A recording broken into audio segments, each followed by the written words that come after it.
इस आर्टिकल में बात करने वाले हैं भारत के एक ऐसे महान व्यक्तित्व के बारे में जिसने अपने संघर्ष, मेहनत और सफलता की इबारत खुद लिखी और अपना नाम दुनिया के अग्रिम व्यक्तियों में शामिल करवाया। उनका नाम है डॉक्टर भीमराव अंबेडकर। दलित होने की वजह से उन्हें अपने जीवन में काफी कठिनाइयों का सामना करना पड़ा। इसीलिए भारत रत्न से सम्मानित भीमराव अंबेडकर ने अपनी पूरी जिंदगी दलितों के अधिकारों के लिए, महिलाओं के हकों के लिए और समाज में फैले जातिवाद को मिटाने में लगा दी। भारतीय संविधान के निर्माता अंबेडकर का भारतीय लोकतंत्र में जो योगदान रहा है उसे कभी भी भुलाया नहीं जा सकेगा। आज हम इस आर्टिकल के जरिए भीमराव अंबेडकर के जीवन परिचय के बारे में विस्तार पूर्वक जानकारी देंगे। दलितों के मसीहा, भारतीय बहुज, विधिवेत्ता, अर्थशास्त्री, राजनीतिज्ञ और समाज सुधारक डॉक्टर भीमराव अंबेडकर आजाद भारत के पहले कानून मंत्री थे। साथ साथ भारतीय संविधान के रचयिता थे। 14 अप्रैल 1891 के दिन मध्य प्रदेश के इंदौर शहर में सैन्य छावनी महू में भीमराव अंबेडकर का जन्म हुआ था। उनके पिता का नाम रामजी मालोजी सकपाल था, जो इंडियन आर्मी में सूबेदार थे और इनकी पोस्टिंग इंदौर में थी। उनकी माता का नाम भीमाबाई था। बचपन से ही माता से उन्हें अच्छे संस्कार प्राप्त हुए थे। अपनी माता पिता की 14वीं और आखिरी संतान होने के कारण भीमराव घर में सबके चहीते हुआ करते थे। भीमराव के पिता की पोस्टिंग इंदौर में थी, लेकिन भीमराव के जन्म के 3 साल बाद वो रिटायर हो गए और फिर पूरा परिवार महाराष्ट्र के सतारा में स्थायी हो गया। कुछ साल बाद उनकी माता का देहांत हो गया। बाद में उनके पिता ने दूसरी शादी कर ली और पूरा परिवार मुंबई में शिफ्ट हो गया। भीमराव मराठी परिवार से और महार जाति के थे, जिसे अछूत कहा जाता है। अछूत होने के कारण उन्हें बचपन से ही काफी मुश्किलों का सामना करना पड़ा। भीमराव बचपन से ही काफी होनहार विद्यार्थी हुआ करते थे, लेकिन निम्न जाति होने की वजह से भीमराव को शिक्षा पाने के लिए काफी संघर्ष और अपमानजनक परिस्थितियों का सामना करना पड़ा। फिर भी उन्होंने कभी भी हार नहीं मानी। भीमराव की प्रारंभिक पढ़ाई की शुरुआत आर्मी स्कूल से हुई। आगे की पढ़ाई उन्होंने बॉम्बे में की। एल्फिंस्टन हाई स्कूल बॉम्बे से उन्होंने साल 1908 में मैट्रिक की परीक्षा पास की। उन्होंने साल 1912 में बॉम्बे विश्वविद्यालय से अर्थशास्त्र और राजनीति विज्ञान में स्नातक की डिग्री प्राप्त की। ग्रेजुएशन तक की पढ़ाई अच्छे नंबर से पास करने के कारण उन्हें बड़ौदा के गायकवाड़ शासक सहजी राव प्रथम की तरफ से प्रति माह 25 रुपये स्कॉलरशिप मिलने लगी। उन्होंने इस रकम से आगे की पढ़ाई करने के बारे में सोच लिया और अमेरिका चले गए। उन्होंने साल 1915 में कोलंबिया विश्वविद्यालय से अर्थशास्त्र विषय पर मास्टर की डिग्री को हासिल किया। अमेरिका से लौटने के बाद बॉम्बे के Sydenham college of commerce and economics में अर्थशास्त्र के प्रोफेसर बने, लेकिन यह उनकी मंजिल नहीं थी। फिर से उन्होंने आगे पढ़ाई करने के बारे में सोच लिया और साल 1920 में इंग्लैंड गए। वहां उन्हें लंदन विश्वविद्यालय द्वारा DSc प्राप्त किया। उन्होंने उसके बाद साल 1927 में अर्थशास्त्र में PhD प्राप्त की। कोलंबिया विश्वविद्यालय द्वारा भीमराव को 8 जून 1927 के दिन डॉक्टरेट की उपाधि प्रदान की गई। जातिगत भेदभाव की वजह से उन्हें काफी अपमानजनक परिस्थितियों का सामना करना पड़ा था, जिसके चलते उन्होंने जातिगत भेदभाव के खिलाफ लड़ने का फैसला लिया। पढ़ाई पूरी करने के बाद भारत लौटने पर उन्होंने देखा कि छुआछूत और जातिगत भेदभाव देश को पूरी तरह से बिखेर रही है। देश की उन्नति के लिए इस बीमारियों को जड़ से मिटाना काफी जरूरी हो गया था।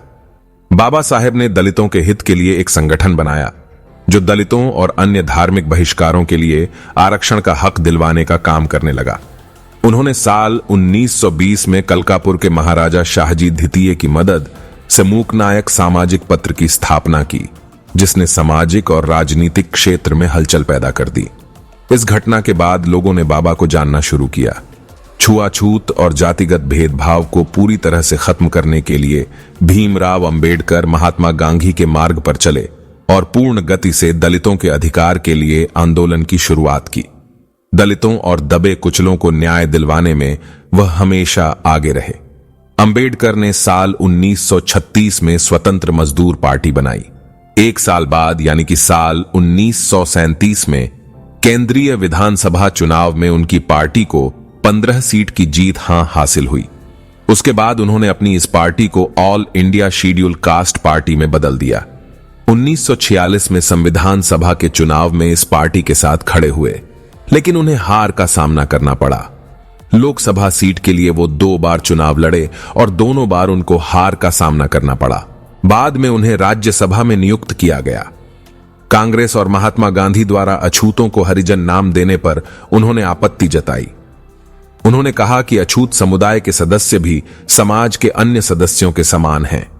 29 अगस्त 1947 के दिन भीमराव अंबेडकर जी को संविधान के मसौदा समिति के अध्यक्ष के रूप में नियुक्त किया गया। करीब 2 साल 11 महीने और 7 दिन की कड़ी मेहनत के बाद उन्होंने भारत को वो संविधान दिया जिसमें भारत के सभी नागरिकों को धर्म की स्वतंत्रता, समता, समानता, बंधुता के हक मिले। अपनी अछूत जाति के कारण बचपन से ही उन्होंने काफी कुछ सहा था, जिसके चलते हिंदू धर्म की वर्ण व्यवस्था और जाति व्यवस्था के अन्याय और असमानता वो तंग आ गए थे।